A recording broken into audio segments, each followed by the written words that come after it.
What's up, guys? Happy 28 days of Black History Month. So, I'm a little late. It's a little after 1. Totally intentional. I didn't forget. Actually intended to make this morning, and I had time, but I also didn't. Like, I had a lot of things that I needed to put my attention to. Today, it's been one of the best days. I'll never forget it. Won't go into too much detail, but I definitely needed to take this time for myself. And I think more so than anything, if there's there should be a lot of takeaways. I have plans for an actual video, but definitely wanted to make it known, I spoke about radical action the other day. And I think sometimes for us, the most radical thing that we can do as Black folks is to focus on ourselves and to take time for ourselves and to give ourselves what we need. And I think so much of the time, which this hasn't been a burden at all, like I've gotten so much out of it, and it's only 7 days at this point. I've gotten so much out of making these videos, and I've learned so much in this short amount of time. I've allowed the space for discovery and not necessarily prep. Like, I prep for these videos. Like, I definitely learn things to share, or at least explore things to share. Through exploring, I learn. And I share because I wanted it to be spontaneous, and I wanted it to be pressure-free, which it has been. But I also, I wanted to make a commitment to my community and to really show up this Black History Month, because I do care. I genuinely care. I think, I love the quote, as cliche as it might sound, Black history is every day. We are Black history. It's true. We are Black history, and Black history is every day. And y'all know how I go off of us. Like, it's genuine, coming from a genuine place. I generally have the utmost love for us, which I don't need to prove that to anybody. That's not what these videos are intended for. I just wanted to challenge myself to really commit to something and of this magnitude. Like I said, it's not pressure-free, but it's something dear to my heart. So I definitely wanted to make the space for it. But today, I definitely wanted to make space for myself and to give myself what I needed and to have the experiences that I needed to have. And, I contemplated on not making a video at all. Like, I literally, child, I took a nap. I went to sleep around like 9 o'clock. Like, I was contemplating on whether or not I was going to make the video at all. Time got away from me, and it's a little after 1, but I wasn't going to make it. And I was totally content in not making it because, like I said, it's pressure-free, and the intention is there. But again, I think sometimes we definitely need to allow ourselves to not feel obligated to do anything. Like, to truly do what the hell we want to do. Period. Period. And that's all.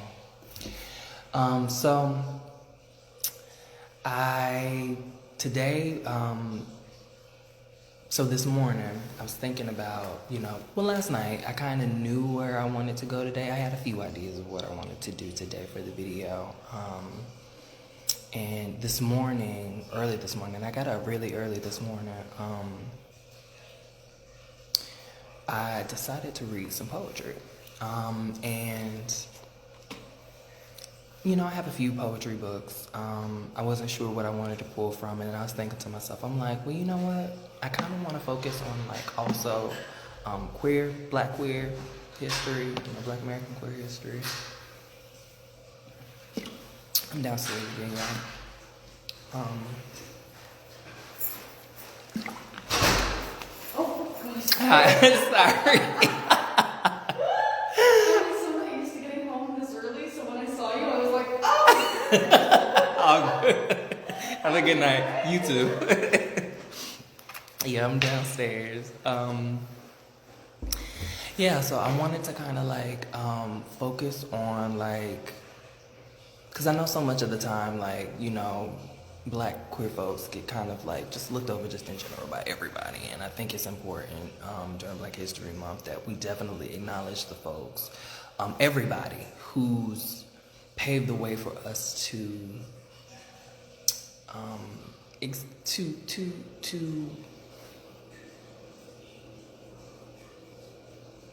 who's paved the way for us, period. To exist as we do and to, have the little freedoms that we do have, who've contributed. And there's so many black queer folks who have, men and women alike. But today I wanted to focus on Langston Hughes. Now, well, this is a collection of his poems. Just a quick caveat, because I'm going to do it like I want to talk about him a little bit. Just to be clear, so during this time, Langston Hughes was born in 1901. He died in 1967. Ironically, he was born on February 1st. So, obviously February is Black History Month. He was born on February 1st. And another interesting connection to that, which I thought was really interesting, was that he actually worked. Like, I know we talked about the history of Black History Month, and we talked about Carter G. Woodson. He actually worked with Carter G. Woodson. Like, they started the Association for the Study of Negro Life and History in 1915. In 1925, 10 years after the association was created, Langston Hughes went to be Carter G. Woodson's personal assistant for a period of time. So, how dope is that? This is something that I learned literally today. Had no idea that, that even whenever I was doing my study on Carter G. Woodson, like, that didn't come up, obviously, because it was focused on Carter G. Woodson, but, like, I thought that was so dope. So I'm like, yeah, I definitely need to, like, include him. Not just for the sole purpose of,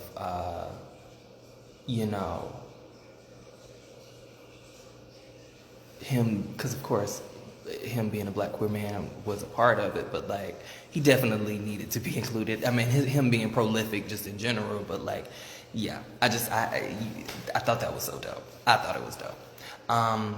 With that being said, he grew up during a time and was alive during a time where it wasn't necessarily like this whole, especially in the black community, but like just in general, this whole being like open about being gay and open about being queer,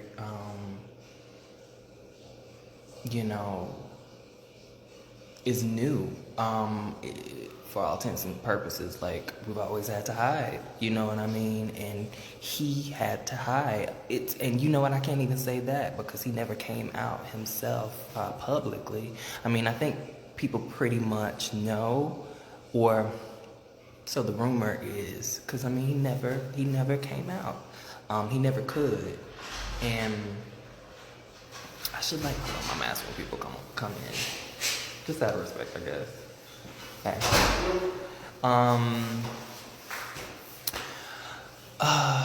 Yeah, he could. That was something that he couldn't do.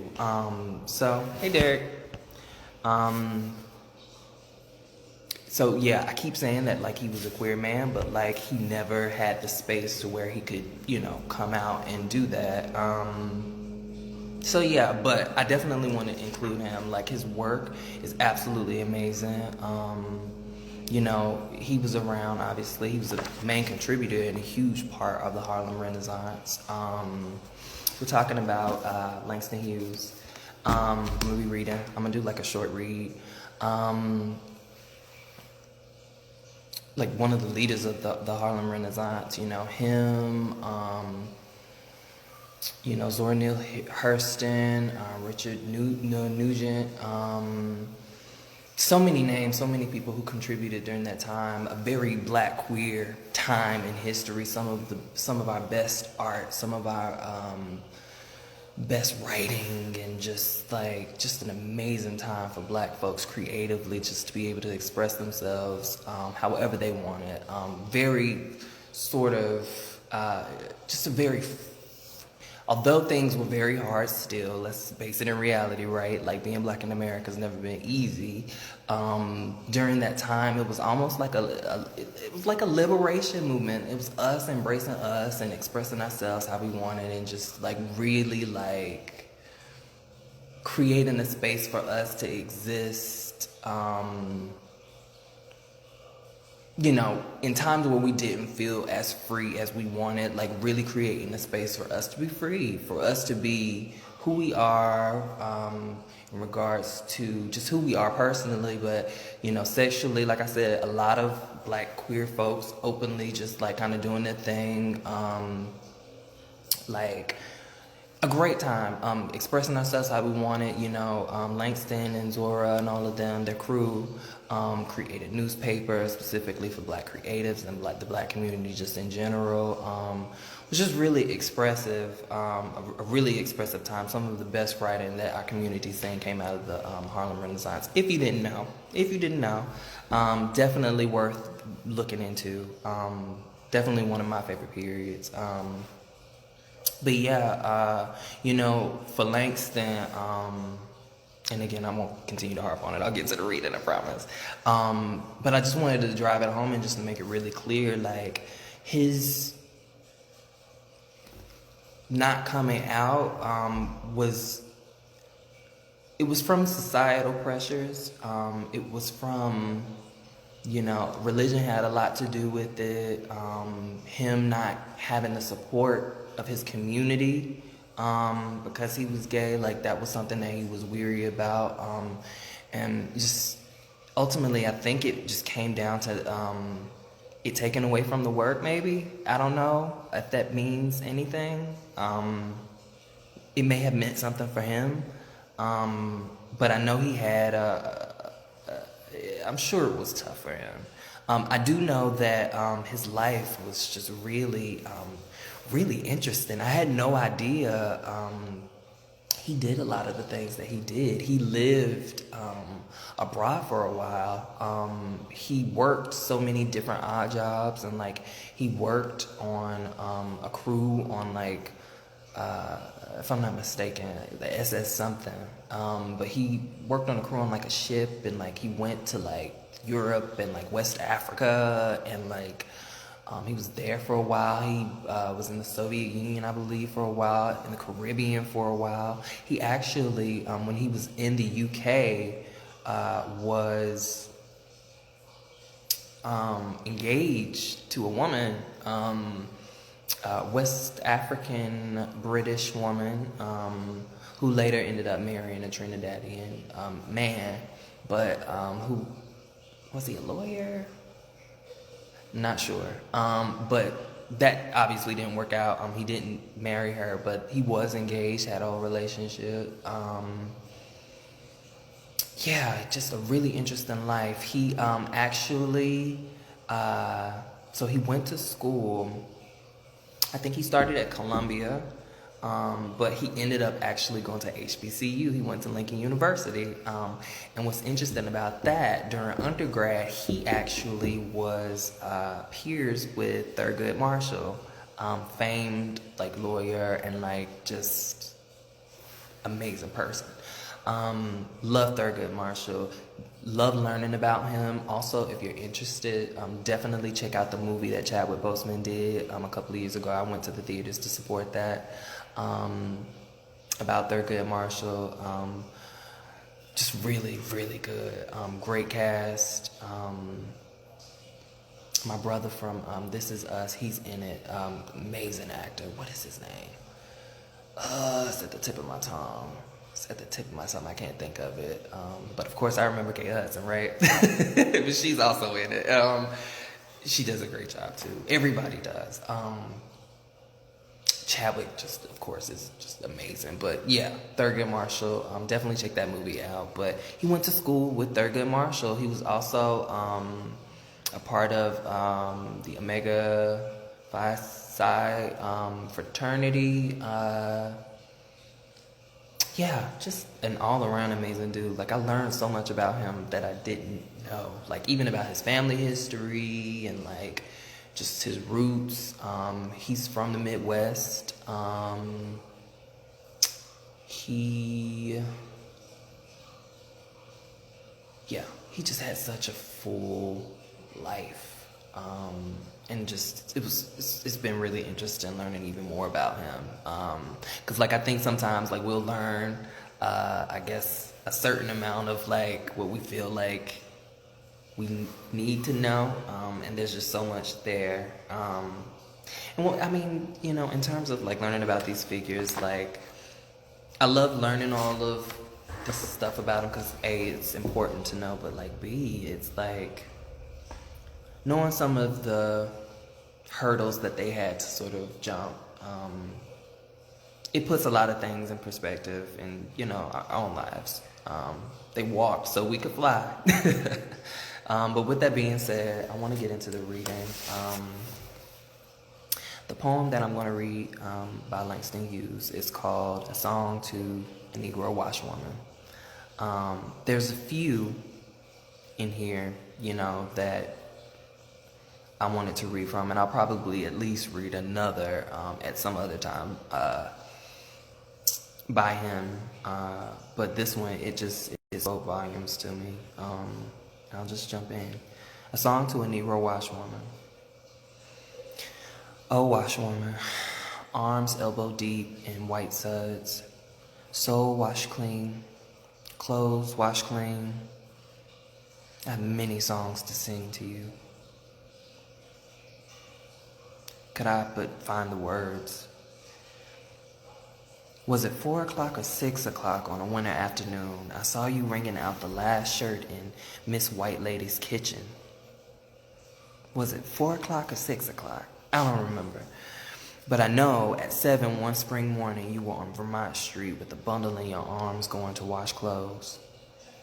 And I know I've seen you in New York, in a New York subway train in the late afternoon coming home from washing clothes. Yes, I know you, washwoman. I know how you send your children to school and high school and even college. I know how you work and help your man when times are hard. I know how you build your house up from the wash tub and call it home. And how you raise your churches from white suds for the service of the holy God. And I've seen you singing, washwoman, out in the backyard garden under apple trees, singing, hanging white clothes on long lines in the sunshine. And I've seen you in a church, a Sunday morning singing, praising your Jesus, because someday you're going to sit on the right hand of the Son of God and forget you ever were a washwoman. And the aching back and the bundles of clothes will be unremembered then. Yes, I've seen you singing. And for you, oh singing washwoman, for you, singing little brown woman, singing strong black woman, singing tall yellow woman, arms deep in white suds, soul clean, clothes clean. For you, I have many songs to make, but could I but find the words? So, that was A Song to a Negro Washwoman by Langston Hughes. And what really, you know, I guess I should let it sit. I guess I should just go. But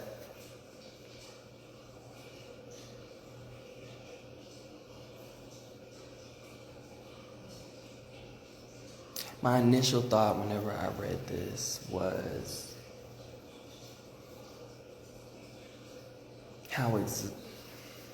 I felt how exhausted she was, you know, seeing her. And like even in my own life, you know,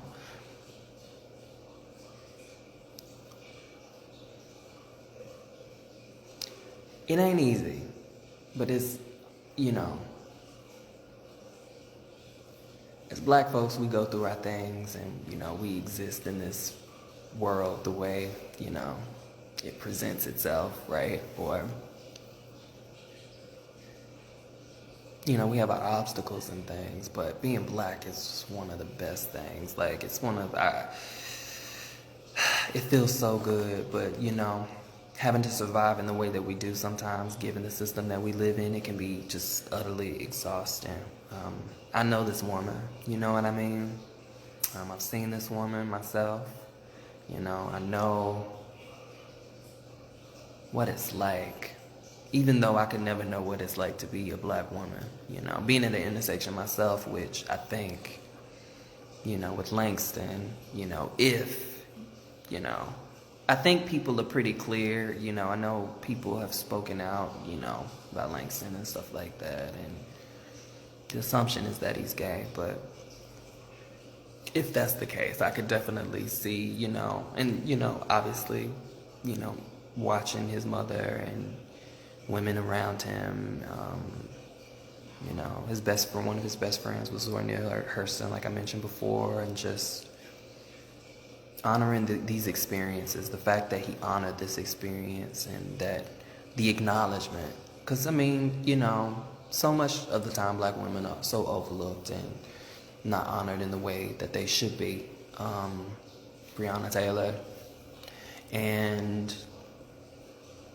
I think it's great that he wrote this. He spoke to that experience and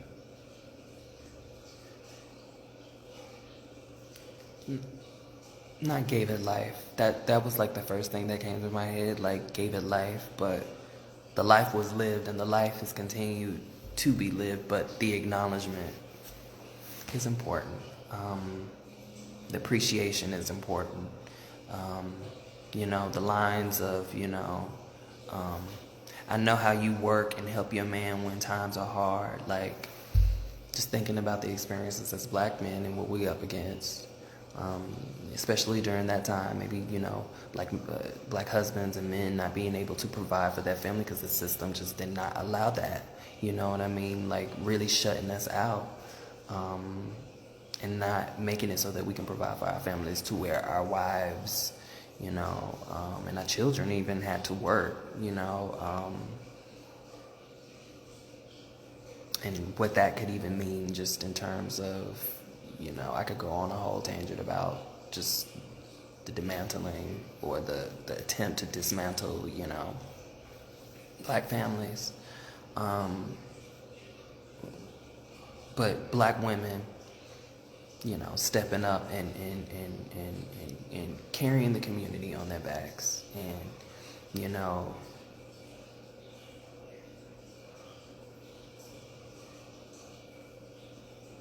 providing,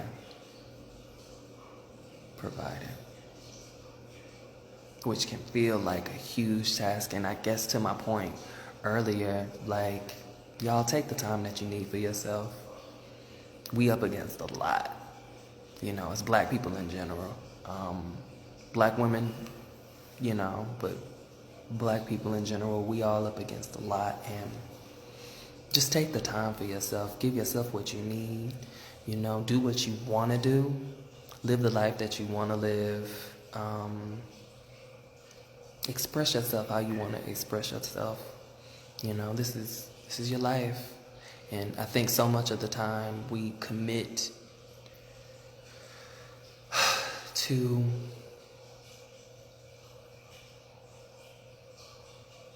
being everything for everybody else.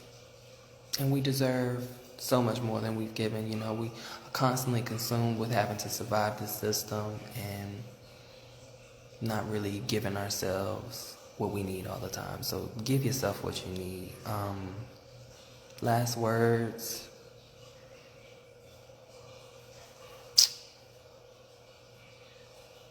I guess, you know what? Something else that I'll point out before I go. The part about and how you raise your churches from white suds for the service of the holy God. Let me see.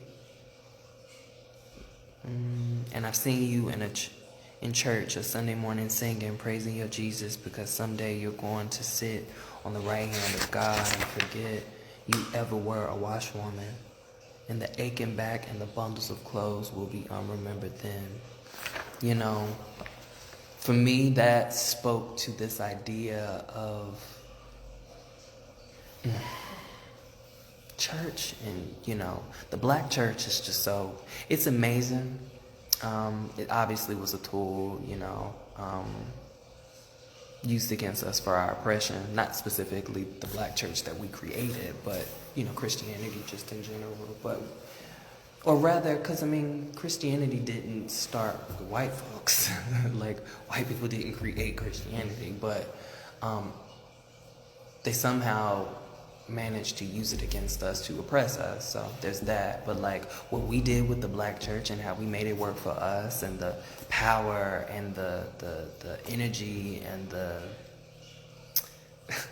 somebody might hate me for this, but the magic that exists in that space, it's unlike anything else. But the idea of having to wait for heaven later, and like feeling like we have to wait for heaven later, that we can't have it now, that we have to look for it being something that we have to look forward to versus having it now, that spoke to me, you know. It spoke to me because we can't have heaven now. We can have it. We can choose. You know, the most radical thing that we can do is choose.